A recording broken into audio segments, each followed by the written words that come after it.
Contraponto, com Márcio Alvarenga e seus contraponteadores. Está começando mais um Contraponto. Um tema: fatores genéticos e ambientais da depressão.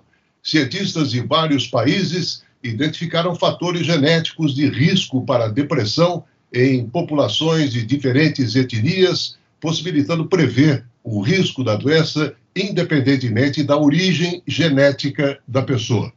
O estudo global revelou quase 700 variações genéticas relacionadas à depressão. E para conversar sobre esse tema no Contraponto de hoje, estou recebendo os dois pesquisadores que participaram do estudo. O Dr. Pedro Mário Pan, médico psiquiatra, pesquisador do Centro de Pesquisa e Inovação em Saúde Mental e professor afiliado do Departamento de Psiquiatria da Unifesp, a Universidade Federal de São Paulo. Dr. Pedro, prazer em tê-lo conosco. Bom dia. Bom dia, Márcio. Prazer e obrigado pelo convite. Participa conosco também a professora Cíntia Belangeiro, geneticista especializada em genética psiquiátrica, professora associada do Departamento de Morfologia e Genética da Unifesp, a Universidade Federal de São Paulo, ela que coordena o Laboratório de Neurociências Integrativas da Unifesp. Professora Cíntia, prazer em tê-la conosco. Bom dia. Bom dia, o prazer é meu, Márcio. Bem, como pesquisadores, doutor Pedro, como é que foi essa experiência sobre o estudo desses impactos genéticos e ambientais da depressão? Então, nós temos aí um histórico, né, de estudar, principalmente durante o desenvolvimento, as principais transtornos mentais que afetam as pessoas. Nós temos um estudo, a professora Cíntia também depois vai detalhar a parte genética, mas em que nós acompanhamos mais de 2.000 jovens já por 15 anos. Então, isso começou lá atrás com o financiamento do Instituto Nacional de Ciência e Tecnologia, em 2009.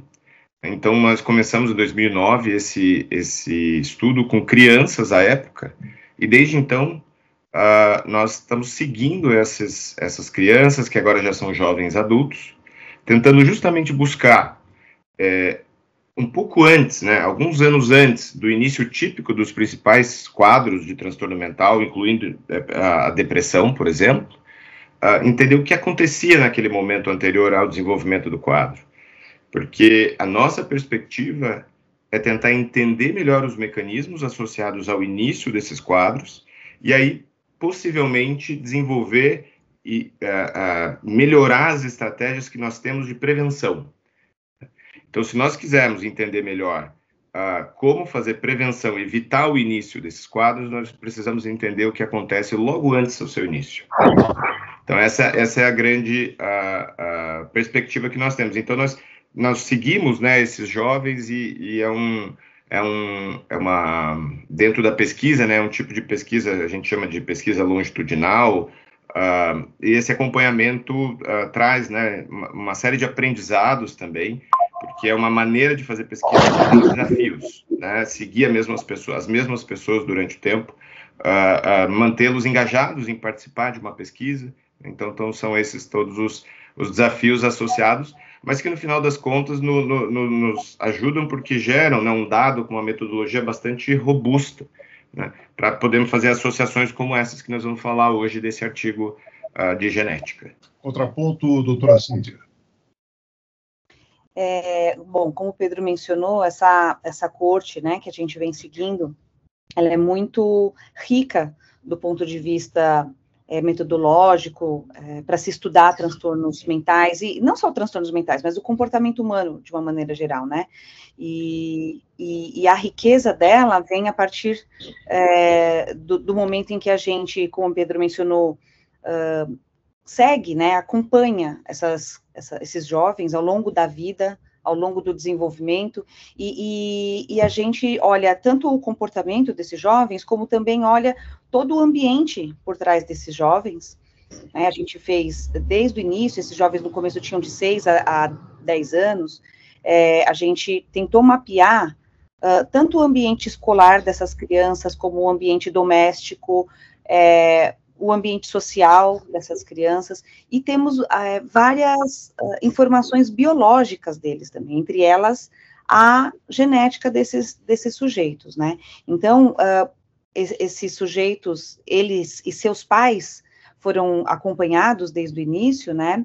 E então a gente tem uma riqueza do ponto de vista familiar dessas pessoas, e é um patrimônio nacional, né? Porque a gente tem o DNA dessas pessoas mapeado, como eu mencionei, todo o ambiente em que eles estão inseridos também. Isso nos permite verificar, como o Pedro mencionou, um estudo longitudinal, né, em que a gente vai acompanhando ao longo do tempo. Então, a gente percebe o que aconteceu e o que aconteceu antes, e tentando estratégias de prever esses acontecimentos, né? Então, uma riqueza nacional enorme. E por causa dessa riqueza, nós temos nos associado a grandes consórcios, né, mundiais, a esforços mundiais, que vêm tentando, assim como nós, aqui no Brasil, tentando entender o desenvolvimento cerebral e a mudança do comportamento ao longo dos anos, né? Então, é assim que a gente chega nesses grandes estudos, com uma riqueza e com uma perspectiva muito interessante de se estudar esse comportamento humano. Uhum. Em cima do que vocês pontuaram aí na abertura, né, eu queria fazer uma colocação de leigo, né? E a depressão, ela frequentemente é apresentada como uma doença da moda, é considerada o mal do século. Pensamentos depressivos, eles surgiram nas origens da humanidade, né, e eles são encontrados até mesmo nos escritos filosóficos e na literatura da antiguidade. E tem um psicanalista e filósofo social que eu gosto muito, o alemão Erich Fromm, que percebia o ser humano com necessidades básicas físicas, psíquicas, que estariam enraizadas exatamente na sua existência. E aí, no seu livro A Arte de Ser, ele pontua o seguinte, que nós somos uma sociedade de pessoas com notória infelicidade, solidão, ansiedade, depressão, dependência, pessoas que ficam felizes quando matam o tempo que foi tão difícil conquistar. Em cima dessa frase dele, considerando que determinados padrões e comportamentos acabam sendo justificados como, meu pai e minha mãe era assim, até que ponto essa normalização de atitudes e gestos que são identificados como mania poderiam ser considerados, doutor Pedro, um contraponto da depressão? Muito bem, então, aqui eu acho que é uma pergunta que nós vamos falar um pouquinho do conceito da depressão, né? E dessa diferenciação entre o que é um quadro de depressão, é um quadro clínico, identificado, descrito nos primeiros escritos já da literatura médica, né, desde de quadros assim, né, de descrições muito antigas, vão falar do humor triste, humor melancólico, né, das teorias que vinham por trás disso, explicativas naqueles momentos, até essa construção mais contemporânea da depressão dentro de um quadro, dentro da psiquiatria moderna, quer dizer, uma especialidade dentro da medicina, com critérios claros, que são replicáveis e que geram uma metodologia, né, uma epidemiologia que nos mostra que a depressão é um quadro bastante frequente, e aí, dependendo do estudo, nós vamos encontrar uma prevalência mundial de 5% até 15%, e que ela está associada bastante a uma... e nós vamos falar um pouquinho depois desse conceito, né, de carga de doença, de peso associado à doença, né, que vem é uma tradução do inglês burden, né, porque esse é um dos grandes estudos mundiais que nós temos hoje, mostrando que os sintomas depressivos e a síndrome depressiva, ela está associada, sim, a um prejuízo bastante importante. Então, eu falo porque isso é importante para a gente delimitar, né, aspectos, até de uma maneira geral, do comportamento humano. É normal, é normativo, normal é muito ruim essa palavra, né? Mas é esperado, faz parte do nosso desenvolvimento, faz parte do nosso repertório de emoções, vivermos tristeza. Ela é necessária, se quisermos olhar do ponto de vista né, filosófico, sociológico, evolutivo, né? Nós temos motivos pelos quais nós devemos experienciar emoções negativas. Ela é parte absoluta da nossa existência. Eu posso falar a mesma coisa de uma série de outras emoções. Posso falar a mesma coisa de ansiedade. Eu devo ter um nível de antecipação do que pode acontecer comigo, de que pode acontecer negativo, de maneira que eu possa me preparar. A depressão, por exemplo, eu devo ter uma possibilidade de experienciar vivências negativas, emocionais, porque eu sei que o ambiente me propõe uma série de experiências que nem sempre vão ser prazerosas ou vão refletir uma recompensa positiva, né? Então, nesse sentido, nesse momento, eu acho que é importante a gente primeiro estabelecer, né, digamos assim, uma linguagem em que fica claro que quando a gente está falando de depressão, a gente está partindo de um ponto de vista, de um paradigma né, clínico, que vai colocar a depressão como uma síndrome, que na medicina é um conjunto de sinais e sintomas, né, associados, né, com esse quadro depressivo. A gente vai falar, né, de tristeza, principalmente perda de prazer ou perda do desejo, associado com uma série de outros sintomas, alguns deles bastante físicos, né, como insônia, diminuição do apetite, enfim. E esse quadro, ele tem que estar associado, esse conjunto de sinais e sintomas, ele tem que estar associado a sofrimento para aquela pessoa, e ele tem, principalmente, que estar associado a prejuízo para aquela pessoa. A uma perda da capacidade de funcionalidade ou uma associação a um sofrimento muito grande. Então, quando a gente define isso como depressão, a gente vai limitando, né, perceba, vai ficando bastante distante daquela experiência que é, por exemplo, um sentimento de tristeza, que volto a dizer, é normativo, né? É parte necessária da nossa experiência humana ou da nossa experiência biológica, vamos pensar assim, do ponto de vista evolutivo.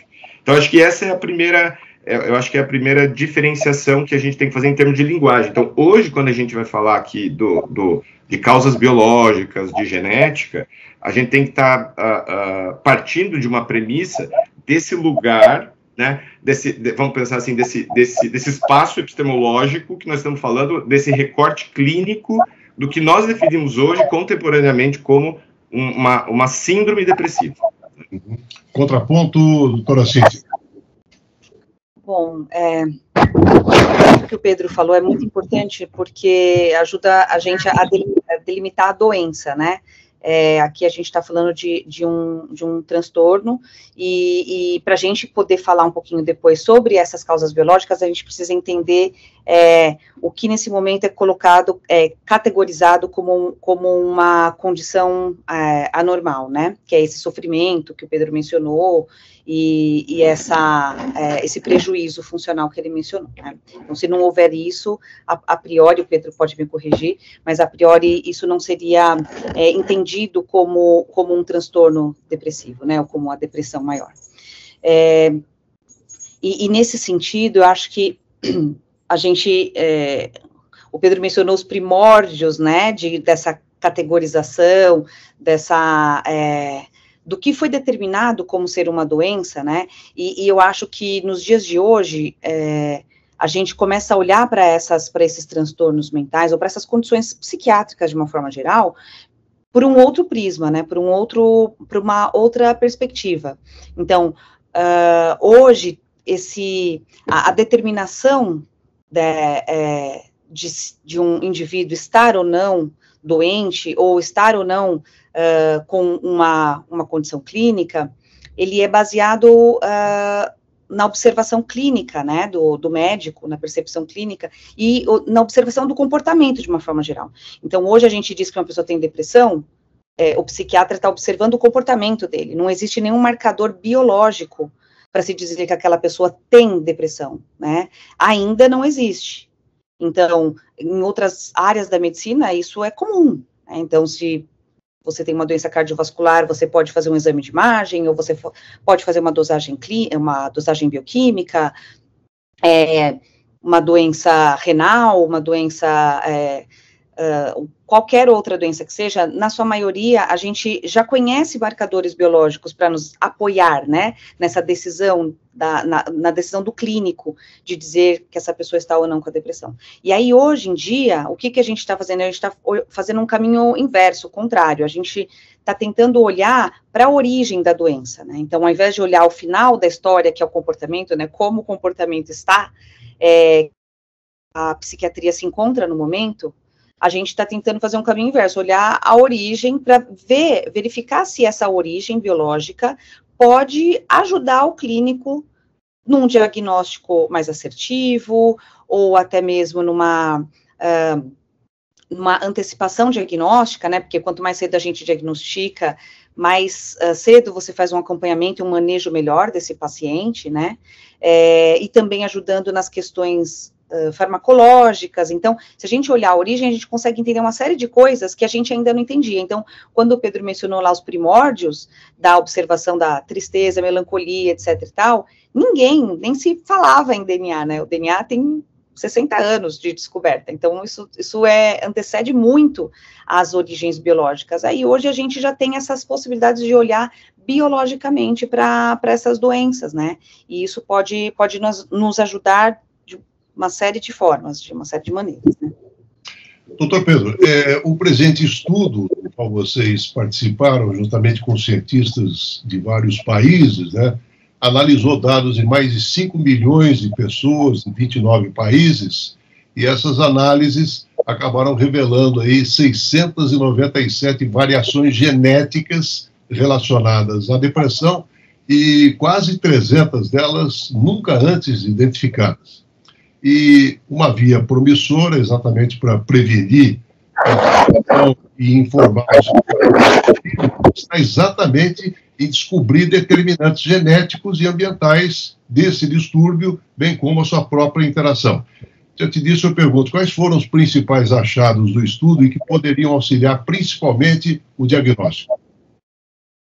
Então, eu acho que o que a Cíntia colocou, pegando um pouco carona, né, nesse sentido, mas aí já aproveitando também fazer um pouco do contraponto, Cíntia, e você vai obviamente explicar melhor essa questão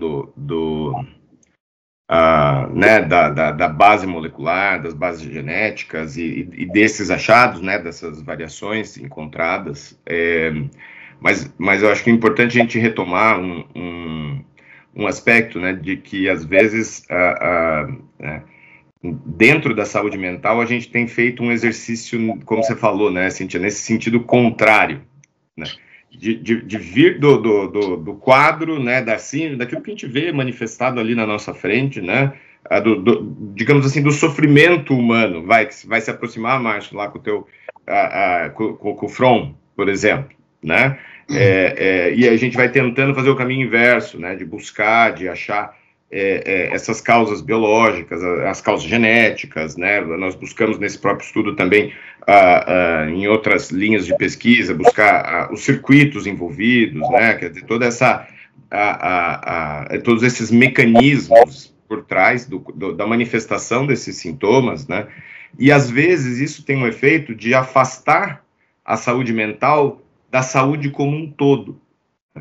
Então, eu acho que é importante colocar, e é uma coisa que eu sempre ressaltava na aula da graduação, né, quando você recebe os alunos pela primeira vez ali tendo contato, e é muito significativo como, por exemplo, um exame, ele pode materializar, digamos assim, ele torna aquilo objetivo, né, quando você tem um exame, quando você tem, então, puxa, olha, anemia, eu sei que por definição, inclusive, ela vai para além hoje já de um conjunto de sinais e sintomas, né? A anemia tem uma marca clara da minha hemoglobina, que eu tenho aqui, né?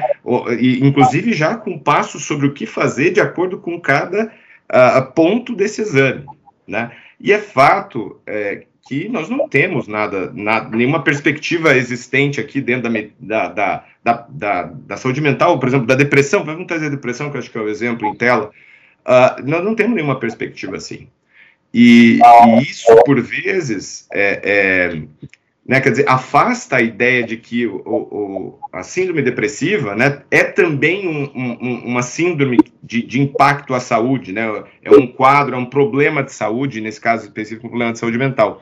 E aí o exercício, muitas vezes, que eu faço, né, dentro dessas, né, dos jovens que estão chegando para entender, é que para muitas doenças hoje que nós entendemos e admitimos como doenças estabelecidas fundamentalmente por conta de um exame alterado, nós não tivemos historicamente sempre aqueles marcadores biológicos, né? O diagnóstico era clínico, o diagnóstico se baseava numa percepção de sinais e sintomas, né? É mais recente que o exame veio dar, né, digamos assim, uma objetividade, aspas, aqui para o quadro, né? Então, acho que isso nesse sentido, acho que é bastante importante a gente ressaltar, né? Então, hoje, a psiquiatria, às vezes, e a saúde mental, vamos pensar como um todo, às vezes vai nessa linha de buscar, né, achar ali, tentar demonstrar, e como a gente sabe que são quadros muito complexos, a gente cria uma expectativa de achar esses genes, e aí a Cíntia acho que pode falar, mas o meu contraponto aqui é que não é necessário, que uma síndrome clínica, ela não demanda, ela pode ser suportada ou apoiada por marcadores biológicos, né? Mas ela, como nós vamos puxar uma série de outros exemplos dentro da medicina, da reumatologia, né, da gastroenterologia, nós temos uma série de síndromes, né? Eu acho que você ainda não tem marcadores biológicos ou não tem um conhecimento total do mecanismo por trás daquelas alterações. Isso não significa que a síndrome daí não exista. Então, acho que esse é o meu contraponto aí a essa ideia, digamos assim, da gente precisar embasar. Agora, passo para a Cíntia, que com certeza vai trazer né, bem mais claramente, né, o componente aí, genético. Contraponto, doutora Cíntia. Achei bárbaro o que o Pedro falou, né, porque nesse sentido, a clínica ela é soberana, é o que ele falou, não depende, não é porque não tem um marcador que não tem a doença, então a clínica é soberana, mas por outro lado, essa parte biológica, ela pode apoiar e modernizar, né, um pouco mais a psiquiatria, porque essa classificação, né, a gente chama de nosologia, né, a nosologia da psiquiatria, que é essa classificação em caixinhas diagnósticas, né, ela é ótima para o clínico poder tomar decisões terapêuticas, manejos, e não quer dizer que ela não precisa existir, ela pode existir, né, a gente só está tentando dar um apoio nesse sentido, tentando fazer um link entre a origem, né, como a doença se origina e como ela se estabelece clinicamente. Então, antes você não tinha nenhuma informação de origem, agora você já tem. Então, essa informação de origem, ela pode ajudar e modernizar nesse sentido, né, a psiquiatria. Agora, uma coisa importante, né, mencionando que você falou alguma coisa anterior sobre a doença do século, ou o mal do século, alguma coisa assim, e que estabelecem como sendo, sei lá, frescura, alguma coisa nesse sentido, né? Na verdade, quando a pessoa começa a se perceber com esses sintomas e com a tristeza e ter um impacto funcional, etc e tal, muitas vezes ela pensa assim, eu acho que isso é uma coisa só da minha cabeça, eu acho que só tá na minha cabeça, não é uma doença, tá na minha cabeça, não é? Mas na verdade não, ela é uma doença biológica, né? Se a gente parar para pensar que toda a química que acontece dentro do nosso cérebro, né, então toda a transmissão neuroquímica, toda aquela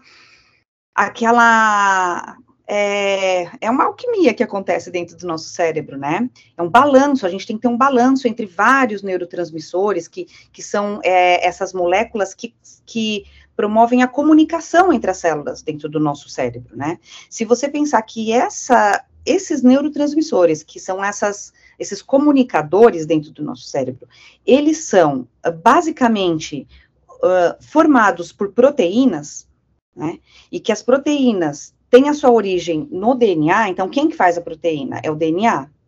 Então, você tem uma explicação biológica para aquilo. Então, se a pessoa tem muita serotonina, pouca serotonina, ou se ela capta pouca serotonina para dentro da célula, ou se ela, todo esse mecanismo neuroquímico, ele tem uma origem no DNA, né? Então, grande parte dessas funções, como eu mencionei, elas são derivadas de proteínas, né? E as proteínas são feitas pelo DNA. Então, em parte, a gente tem uma explicação. A gente vai falar agora sobre esses achados, né? Vou entrar já aqui nos achados do estudo. Mas só se a gente pensar isso, a gente já vê que não é uma coisa da cabeça da pessoa. De fato, pode ser um desequilíbrio neuroquímico. Né?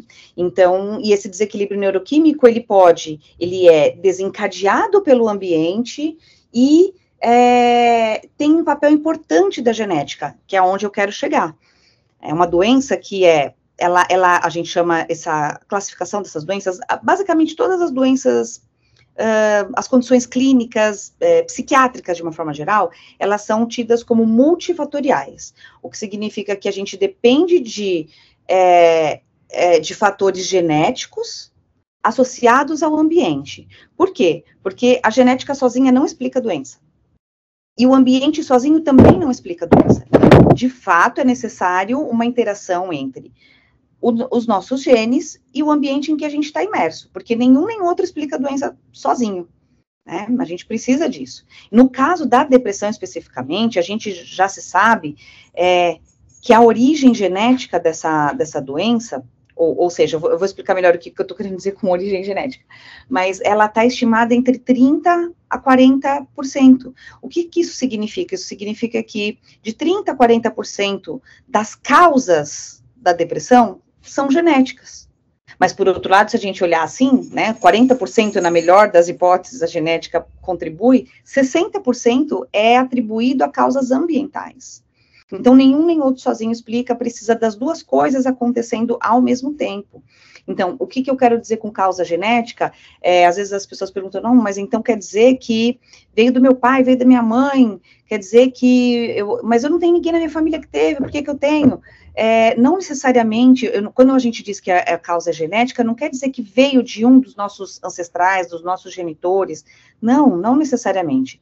A gente só está dizendo que essa alteração, ela está no nosso DNA, tendo sido herdada ou não dos nossos pais, ela está ali dentro do nosso DNA, e esse DNA nos coloca numa situação de vulnerabilidade, ou seja, eu me torno mais ou menos vulnerável a uma doença. Né? E tem pessoas que o DNA, a gente está falando aqui de risco, mas tem pessoas que têm um DNA que protege de ter depressão, por exemplo. Talvez essa pessoa tenha uma regulação serotoninérgica muito boa e vai proteger ela de ficar deprimida. Né? Então, o nosso DNA, ele nos coloca ou não em risco, nos coloca ou não numa proteção. Então, você fica suscetível a ter aquilo, não quer dizer que você vai ter, mas possivelmente coisas que acontecem na nossa vida, no nosso ambiente, né, podem atuar de novo nos nossos genes, modificando essas funções, e isso pode desencadear em algum momento, sim, uma doença como a depressão, por exemplo. Eu não sei se você quer que eu entre mais nas causas genéticas, eu posso entrar se você quiser. Podemos aprofundar em outras questões, doutora Cíntia. Eu queria aproveitar a colocação sua e perguntar ao doutor Pedro. A depressão, ela representa aí um desafio significativo à saúde global, né? São 350 milhões de indivíduos. Agora, cerca de 40% daqueles que lidam com depressão acabam não respondendo aos medicamentos antidepressivos padrão ou aqueles tratamentos psicossociais. E aí, nesse sentido, eu queria perguntar o que o estudo pode representar quanto a oferecer novas terapêuticas, alvos para o problema. Perfeito, Márcio. Então, agora, prometo que entrarei no resultado desse estudo, né, que foi publicado na revista Cell, mas acho que é essa base, né, para a gente poder chegar, né, em definições e nessa conversa sobre como, principalmente do ponto de vista mais técnico, né, da professora Cíntia da genética. Então, sem dúvida, uma percepção que nós, como clínicos, temos é que nós temos ainda... nós avançamos muito, se a gente for pensar em 50 anos, nas possibilidades de tratamento para um quadro como a depressão, principalmente a depressão grave, que é importante dizer, né, de todas as causas, dentre todas as causas médicas, tá? Vai mudando de ano a ano, mas ela está ali entre as 5, entre as 3 causas de agravos de saúde, incluindo todas as causas médicas, como uma das principais causas, né? Às vezes segunda, às vezes terceira, que gera impacto no sentido de perder vida produtiva.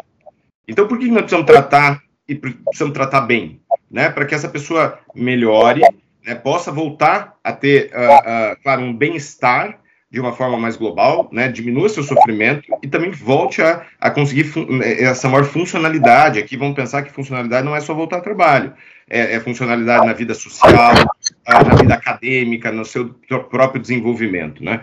Então, só que quando nós tratamos depressão, a gente sabe que mais ou menos 30%, dependendo da estimativa, até 40% dos quadros, acabam não respondendo, né, a pelo menos uma ou duas vias mais clássicas hoje de tratamento, né, que são os inibidores de recaptação da serotonina ou os antidepressivos duais. Para esses quadros, nós sabemos que cada vez que eu tento uma nova medicação, eu tenho uma chance menor ainda do que na vez anterior de conseguir o sucesso de tratamento. E isso daí entram nas nossas linhas guias de tratamento, que eu vou chegando cada vez mais, então, a ter que usar intervenções que são mais intensas, né? Aí temos uma série de possibilidades, mas junto com essa né, potência das intervenções, eu também tipicamente vou trazendo mais efeitos colaterais, né, um desbalanço maior entre efeito terapêutico positivo e o efeito negativo de uma doença, né? De uma intervenção, de uma medicação, ou de qualquer seja o tipo da intervenção. E aí, o que a gente sempre vai lutar como campo, né? Quanto mais a gente entende um mecanismo que está por trás de um quadro, de uma doença, mais eu consigo, dentro lá do laboratório, começar a testar possibilidades, né? E fazer com que eu consiga, né, chegar a ter tratamentos, de fato, mais ligados ou mais desenvolvidos a partir daquele conhecimento lá de trás, que eu fiz daquela biologia. E é isso um dos pontos, né, que esse artigo traz. Então, conforme nós vamos aumentando as amostras, conseguindo incluir mais pessoas, mais diversidade dentro desses estudos, a gente vai conseguindo também encontrar mais dessas variantes, né, que estão associadas ao quadro. O que eu posso, uma das soluções, digamos, que eu como clínico aqui estou olhando, né, quando eu participo, que eu estou interessado, eu saber assim, puxa, encontramos lá 600 variações. Será que eu consigo, a partir desses achados, né, entender, por exemplo, qual é o tipo de via neuronal que está associada? Isso é uma coisa que a gente conseguiu avançar nesse estudo.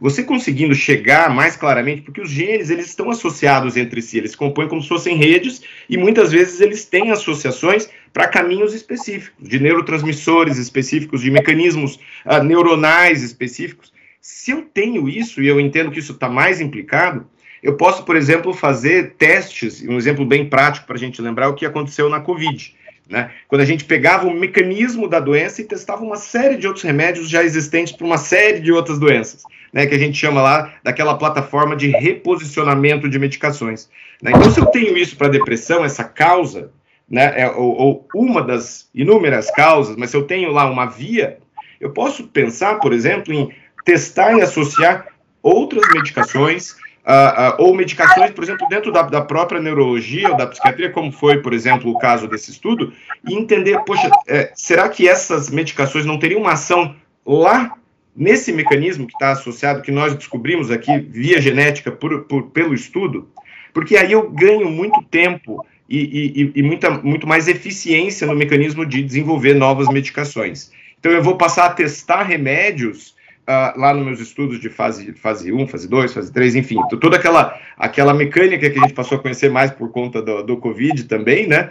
Mas eu vou fazendo testes mais com uma chance maior de acerto, porque a minha chance de base já saiu informada pelos achados genéticos. Aí, se assim, tipo, puder, né, falar dos achados em específico, com certeza você vai... esse é o meu entendimento, né, de como, por exemplo, aqui, olhando do clínico, que está lá, preciso de remédio novo, 40%, na prática, né, 30%, 25% a 40%, não vai responder aos remédios que eu tenho. puxa, o que eu posso dizer também para essa pessoa que está na minha frente, né? Então, eu acho que um dos princípios temos novos achados genéticos que estão possibilitando a pesquisa mais precisa de medicações que vão chegar lá na frente com mais chance de dar certo. Doutora Cíntia, até para você retomar também a sua linha de pensamento na intervenção anterior, né? Eu pergunto, existe um gene de depressão? Porque algumas doenças são causadas por um único gene defeituoso, né? Mas ninguém simplesmente acaba herdando a depressão, tanto da mãe como do pai, e cada pessoa poderia herdar aí uma combinação única de genes da mãe, do pai, associado a certas combinações que poderiam predispor a uma doença específica. E aí eu pergunto, até que ponto, então, a depressão está contemplada nesse contexto? Perfeito. A gente não tem um gene da depressão, né? Como eu mencionei, é uma doença complexa do ponto de vista de origem, é muito complexa. Então, são muitos genes que participam simultaneamente e muitos fatores ambientais que participam simultaneamente. Então, veja a complexidade. Esse estudo, especificamente, ele apontou 308 genes que são muito importantes para a depressão, e muito mesmo, eu vou explicar um pouco melhor isso. Então, se você pensar, a gente não tem um gene. Esse estudo, que é o maior que já teve, o maior estudo de origem genética para a depressão, foi esse, e com maior poder, né, de descoberta. E ele mostrou 308 genes. Agora, esses genes, eles, como o Pedro mencionou super bem, eles não funcionam sozinhos, eles interagem entre si, eles formam redes. Então, isso aumenta a complexidade da compreensão da doença, né? São 308 genes que trabalham simultaneamente, que interagem entre si, e que, por sua vez, ainda interagem com uma série de fatores ambientais. Então, isso torna a doença muito complexa na sua origem, né? Então, assim, até mesmo para as pessoas que nos ouvem, quando alguém ouve dizer, olha, encontrou-se o gene da depressão, não tem o gene, tem os genes, são muitos genes. A depressão, assim como a esquizofrenia, estão entre as doenças mais poligênicas, as doenças humanas mais poligênicas. O que isso quer dizer? Que são as doenças que têm o maior número de genes implicados na doença. Então, aqui quando vocês devem ter visto, né, nas mídias, as chamadas desse estudo, lá tá sendo mencionado, né, então, quase 700 regiões do genoma envolvidas com a depressão. Isso mostra que não só tem muitos genes envolvidos, mas tem genes espalhados no genoma inteiro, em todos os lugares, né? Então, a gente tem genes de funções muito diversas implicadas na doença. São 700 regiões do nosso genoma envolvidas na doença. E nesse tipo de estudo, o que a gente fez, né? Entrando um pouco mais no estudo, a gente consegue comparar pessoas com depressão, a gente faz uma comparação entre pessoas com depressão e pessoas que não têm depressão. E a gente vai olhar o DNA delas. O que tem de diferente entre o DNA desses dois grupos, né? Então, quando a gente faz essa comparação, a gente consegue perceber que tem variações no genoma, no DNA, das pessoas com depressão, que estão muito pouco frequentes em quem não tem. Então, isso é uma pista. Peraí, isso aqui é diferente, então isso aqui vai dar uma pista para a gente do que pode estar envolvido. Pode ser o acaso que isso está diferente? Pode ser o acaso, e isso é cuidado nesses estudos. A gente usa formas metodológicas, modelos matemáticos e estatísticos que nos ajudam a minimizar estas associações ao acaso. A gente minimiza muito isso nesse tipo de estudo. Então, é uma pista, mas é uma pista quente. Olha, está envolvido. Quer dizer que causa doença? Neste momento ainda não. Mas nesse mesmo estudo a gente faz refinamentos a partir daí, que vão dando pistas cada vez mais quentes. Então, sabe, sei lá, uma analogia que nem brincar de quente e frio, olha, tá frio, vai por aqui que tá mais quente, é mais ou menos assim que a gente vai fazendo. Então, a gente pega as primeiras pistas e vai olhar aquilo, se aquilo tem uma um propósito. Será que tem relação? Então, a gente vai olhar quem que são aqueles genes? Quem são essas 700 regiões? O que que tem dentro delas? Que genes que estão lá dentro? Qual a função desses genes? Esses genes estão expressos no cérebro? Eles estão ativos no cérebro? Então, tudo isso vai dando pista para a gente, né? Isso fortalece o estudo, certo? Então, quando a gente olha, bom, 700 regiões estão envolvidas, vamos olhar para elas, vamos entrar dentro delas? É isso que a gente foi fazendo. Dessas 700, 300 eram absolutamente novas. E por que que isso é importante? Isso é um reflexo de se colocar dentro do estudo pessoas com uma diversidade genética, né? Porque a grande parte dos estudos genéticos, até o momento, elas foram feitas com DNA de pessoas de origem europeia, que é diferente da origem de populações que têm origem africana, muito diferente, né? Então, a população brasileira, por exemplo, ela tem uma composição africana importante, né? E não só isso, a gente tem uma diferença, que é a miscigenação. Então, é um DNA mais complexo. Quando a gente estuda o DNA europeu, ele basicamente tem origem de um único povo. Quando a gente olha o DNA do brasileiro, ele tem origem de múltiplos povos. Isso deixa o DNA mais complexo. Isso é bom para a gente poder ter um maior poder de descoberta. Então, quando esses estudos globais começaram a incluir populações não europeias, isso aumentou muito o poder. É como se você tivesse pegado, sei lá, uma lente de aumento para olhar aquilo. Antes todo mundo olhando a olho nu e agora está aumentando o poder olhando com uma lente de aumento. É isso que a gente está fazendo quando a gente coloca populações diferentes.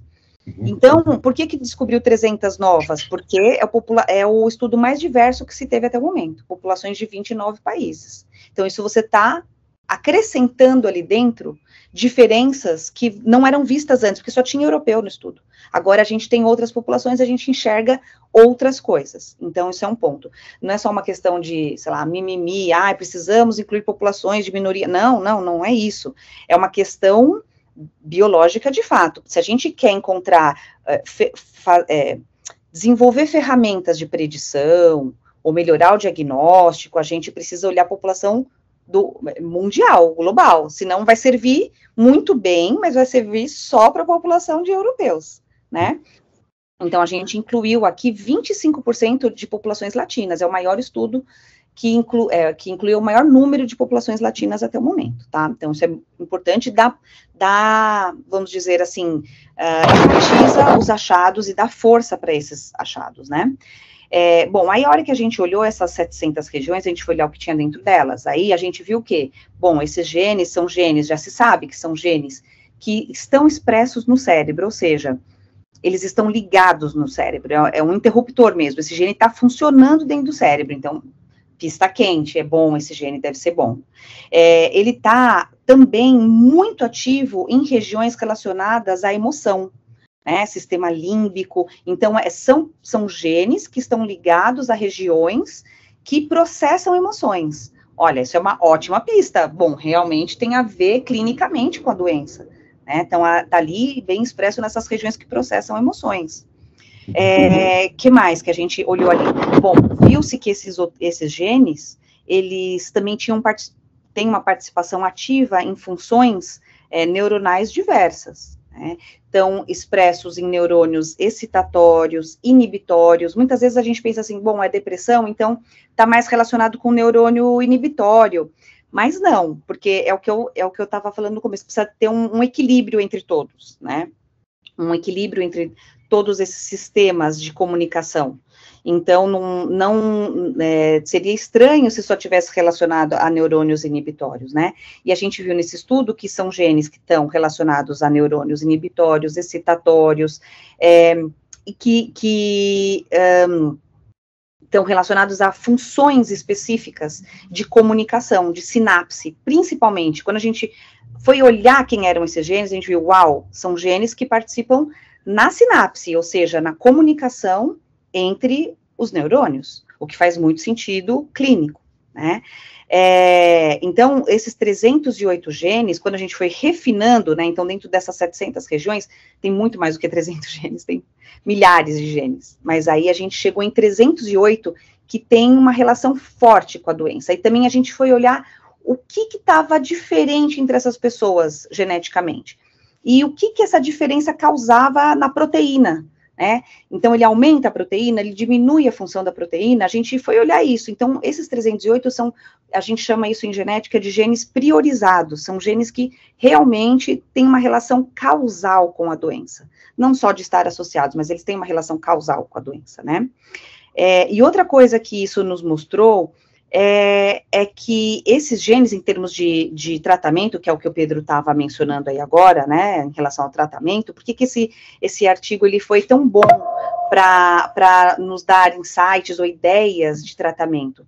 Porque a gente foi olhar a fundo quem eram esses genes, em que vias de medicamentos eles atuavam, ou que medicamentos eles já tinham sido associados anteriormente. E a gente observou que esses genes estão ligados para além dos antidepressivos. Encontramos genes relacionados a antidepressivos? Sim, encontramos. Mas também encontramos genes relacionados a outros grupos de tratamento, né? Como o antiepilético, anti-inflamatório, antipsicótico. Então, uma série de outras de medicações que nesse momento a gente percebeu que estão relacionados com a depressão também. Isso é muito bom, porque que nem o Pedro falou lá no consultório dele, na prática clínica, uma grande parte das pessoas não respondem ao tratamento. Então, será que a gente vai poder usar muito mais, já se usa antipsicótico para tratamento, já se usa para tratamento da depressão, mas a gente vai poder usar outras categorias, ou até expandir isso para outras categorias de medicamento, né? Então, ele ajudou muito nesse sentido. Então, okay, encontrando genes e genes que são relacionados ao tratamento também. Doutor Pedro, você tinha dito sobre a importância do histórico do paciente, né? E aí eu coloco a seguinte questão: estudos sugerem que a depressão com histórico de maus tratos infantis tem um início, curso e resposta diferentes ao tratamento quando comparados a uma depressão que surge entre os indivíduos sem histórico de abuso. O que seria possível afirmar a respeito? Então, interessante, né? Nós temos até recentemente um artigo publicado, vindo dessa mesma, com dados desse mesmo estudo, né? Que vai demonstrar, por exemplo, né, na época que eram crianças, né? Essas crianças que sofreram algum tipo de maltrato ou abuso, elas apresentavam um desenvolvimento do cérebro que era diferente. Isso eu não estou nem falando de depressão ainda. Eu estou falando do desenvolvimento cerebral esperado mesmo. Então, nós sabemos hoje que maus tratos, experiências negativas de vida, experiências de exposição a estressores, elas são muito significativas e, como a professora Cíntia falou, a maior parte digamos assim, né, das causas da depressão, elas são ambientais. E esses agravos, essas situações de exposição a traumas, elas talvez sejam, digamos assim, uma boa parte desses agravantes ambientais. Então, o que nós sabemos é que pessoas, né, que são submetidas a esse tipo de experiência têm mais chance de desenvolver depressão, têm maior chance de desenvolver depressão mais cedo durante sua vida, tem mais chance de fazer um quadro mais crônico, né, com mais episódios e com mais gravidade também. Tem vários marcadores, inclusive, de tratamento, no sentido de não ter resposta ao tratamento também. Não é que não tem resposta, mas de ter, vamos sempre olhar na chance, né, uma menor chance de resposta ao tratamento, em comparação com quem não... Então, isso eu acho que, claro, a gente...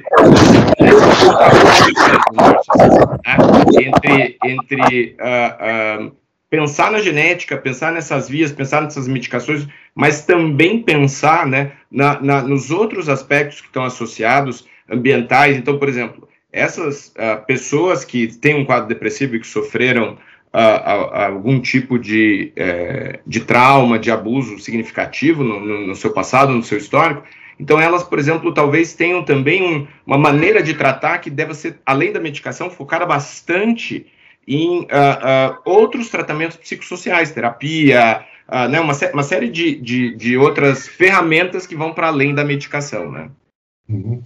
Doutora Cíntia, há também uma literatura robusta que implica fatores genéticos na etiologia da depressão e também de outros transtornos psiquiátricos, né? E eu pergunto, o que os dados precisam de agregar no valor científico a identificação de influências genéticas? Isso é bem legal, esse ponto que você está colocando, Márcio, porque a gente tem uma particularidade dentro das condições psiquiátricas, né, do ponto de vista genético, que talvez nos ajude a entender a complexidade clínica, que é a comorbidade, né, a alta comorbidade que acontece dentro da psiquiatria. Então, comorbidade é quando o sujeito apresenta mais de um transtorno simultaneamente ou em algum momento ao longo da vida, né? Então, dificilmente em psiquiatria, o Pedro pode falar isso muito melhor do que eu mesma, mas dificilmente você tem indivíduos com um único diagnóstico ao longo da vida. Você pode ter, então, tem até uma literatura muito clara sobre isso, que grande parte das pessoas que encontram critério para um diagnóstico, elas também encontram critério para um segundo, que encontram critérios para o terceiro e até para o quarto diagnóstico, né? Então, é muito comum as pessoas terem múltiplos diagnósticos.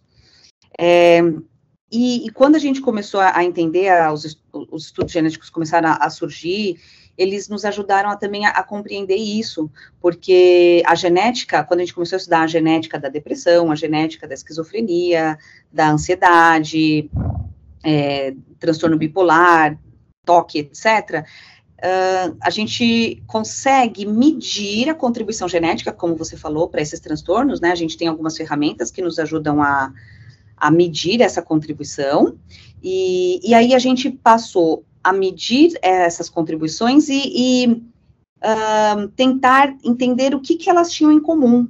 Então, o que será que tem em comum a genética, a depressão com a esquizofrenia, ou bipolar e TDAH, né? O que elas são geneticamente parecidas? Então, os estudos genéticos começaram a surgir nesse sentido também, para nos ajudar a entender a base genética e comparar a base genética entre as doenças, o que foi uma grande surpresa, né? Lá para 2018, por aí, começaram a surgir mais fortemente esse tipo de estudo, que estuda não só uma doença, mas múltiplas doenças simultaneamente, e a gente pode perceber, então, que doenças psiquiátricas são muito parecidas do ponto de vista genético. Então, se você for olhar, por exemplo, vamos pegar a depressão, né, que é o nosso foco aqui. A depressão, ela compartilha 36% da sua base genética com transtorno bipolar, né? Ela compartilha 45% com o TDAH e com o autismo. Então, quase metade aí tem tem os mesmos genes envolvidos, vamos dizer assim, né? Com a esquizofrenia, ela tem um compartilhamento de mais ou menos 34%. Então, isso mostra o quê? Isso mostra que as doenças são parecidas do ponto de vista genético, né? E também dá uma outra visão para a gente, de que um gene atua em múltiplas doenças, né? Isso aí tem um nome técnico, genético, que a gente chama de pleiotropia, mas que, no fundo, o que é? É o fato de que um gene participa de múltiplas funções. Se você pegar aqui os genes que a gente descobriu aqui na depressão, nesse estudo, tem um monte de genes, por exemplo, de função básica de célula. Transporte de íons, canais de cálcio. Então, função básica. Para qualquer célula, esse gene tem que estar funcionando. E aí, se esse gene não está funcionando muito bem, ele vai ter uma série de implicações. E se isso não funciona muito bem no cérebro, você vai ter uma série de comorbidades, né? Então, isso explicaria o fato de que uma pessoa tem ansiedade e depois desenvolve o TOC, ou que ela tem esquizofrenia, mas ela pode também ter depressão simultaneamente, e autismo e esquizofrenia. Então, isso é muito importante do ponto de vista para a gente compreender a clínica, né? E mais curioso do que tudo isso, sabe, Márcio, é o fato de que quando percebeu-se isso na literatura, bom, então há um grande compartilhamento genético entre as doenças psiquiátricas. Será que isso é próprio do cérebro? Então, vamos olhar as doenças neurológicas, que são outras doenças que afetam o cérebro. Né? Então, a gente foi comparar a base genética das doenças neurológicas com as psiquiátricas. Então, Parkinson, epilepsia, Alzheimer, será que isso é parecido com as doenças psiquiátricas, porque a gente está falando de doenças do cérebro? Ou será que elas são parecidas entre elas? E aí foi uma grande surpresa observar que não. Não há um compartilhamento genético entre as doenças neurológicas, nem entre elas, e nem delas com os transtornos psiquiátricos. Isso mostrou que é um mecanismo próprio do comportamento. Então, por isso que talvez isso dê insights até de melhorar a classificação das doenças, porque no fundo elas são produtos de um mesmo desbalanço, de uma mesma origem genética desbalanceada, vamos chamar assim. Então, a genética também tem ajudado muito nesse sentido. Nós estamos no finalzinho, doutor Pedro, e a respeito de comorbidades, como frisou a doutora Cíntia, falando do prejuízo que é causado pela depressão. Alguns estudos mostram que o nível de comprometimento funcional associado à depressão demonstrou ser igual ou superior ao associado a outras condições médicas gerais crônicas graves, como a diabetes, a insuficiência cardíaca. Aí eu pergunto se essa conclusão está correta. Sim, eu acho que esse é um ponto muito importante, que eu acho interessante da gente frisar, porque, de novo, traz a perspectiva da saúde mental para a saúde, para entendermos assim, qual o impacto desses agravos de saúde. Um ponto importante nesse sentido é que, na prática global, e claro que ainda com desigualdades regionais importantes, mas nós avançamos muito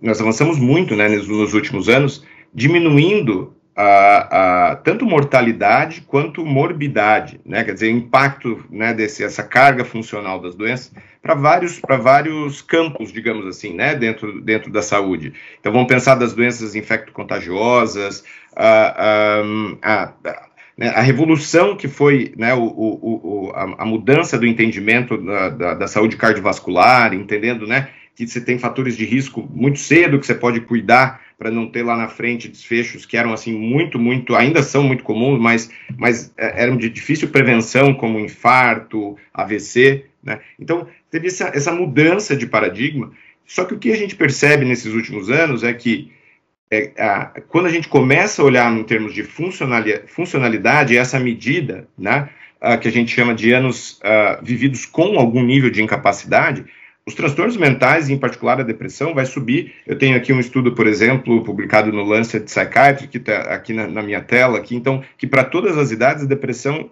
em 2019, foi a segunda causa.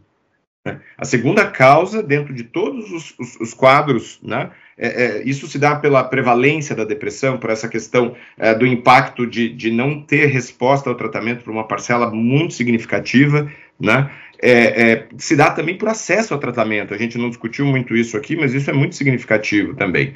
Nós sabemos ainda que, particularmente em contextos como o nosso, apesar de inúmeros avanços de introduzir a questão da saúde mental dentro da atenção primária, mas nós temos ainda uma dificuldade da chegada dessas pessoas com quadro depressivo para receber o tratamento. E aqui é um parênteses também importante, com um estudo como esse, por exemplo, que a professora Cíntia traz, que a gente vai, de alguma forma, também diminuindo o estigma, quando eu digo, olha, tem uma causa genética, então talvez eu não precise necessariamente olhar para mim mesmo, ou para outras pessoas que têm uma queixa como um quadro depressivo, como um quadro mais comportamental, como algo que é só da natureza, digamos, moral, como muitas vezes é vista. Então, isso então, se compõe com esse dado de que se eu pego o que gera incapacidade para as pessoas, agora vamos para o polo trabalho mesmo, se a gente olhar hoje, as grandes questões que levam a prejuízo, afastamento, a depressão e questões de saúde mental estão ali já comparadas, se não às vezes superiores a questões, por exemplo, de osteomusculares, de dor lombar ou de questões de adaptação ao próprio aspecto físico mesmo do trabalho. né? Então, acho que a sociedade passa a olhar para isso como um todo. E para fechar esse comentário, eu acho que é importante a gente colocar que, se por um lado, né, a saúde avançou nesse sentido da mortalidade, diminuímos muito nos últimos séculos, talvez, né, mortalidade infantil, mortalidade materna, mais recentemente, mortalidade por doença cardiovascular e câncer, a mortalidade por depressão, que se dá primariamente pela questão do suicídio, e também o impacto da depressão em todos os outros quadros de saúde, mas falando só do recorte do suicídio, a gente não tem sido muito eficaz em conseguir reduzir essa mortalidade, né? Então, nesse sentido, aí tem uma diferença, né, no que nós temos conseguido como campo em comparação a toda a saúde. Então, nós precisamos avançar muito, porque para algumas faixas etárias, a gente sabe que faixas etárias, o suicídio, ele não só não diminuiu, como ele pode estar aumentando, né, proporcionalmente nesses últimos anos. Então, acho que reforça essa ideia, né, de que considerar hoje saúde, bem-estar, é necessário o entendimento de que a saúde mental é parte desse conceito. Bom, dada a magnitude, importância que representa esse estudo, eu gostaria oportunamente que voltássemos a nos encontrar exatamente para aprofundar a discussão desse tema ainda de forma mais ampla. Eu queria agradecer o médico psiquiatra e professor afiliado do Departamento de Psiquiatria da Unifesp, o doutor Pedro Plan, pela participação no Contraponto, doutor. Muito obrigado. Doutora Cíntia Vilangeiro, geneticista especializada em genética psiquiátrica, ela que coordena o Laboratório de Neurociências Integrativas da Unifesp. Muito obrigado pela sua participação no Contraponto. Eu que agradeço, Márcio, eu fico à disposição. Muito obrigado ao Benício Batista na edição, José Luiz Caetano, painel eletrônico. Estaremos de volta na segunda-feira, a partir das 11 horas. Tenham todos um excelente final de semana e até lá.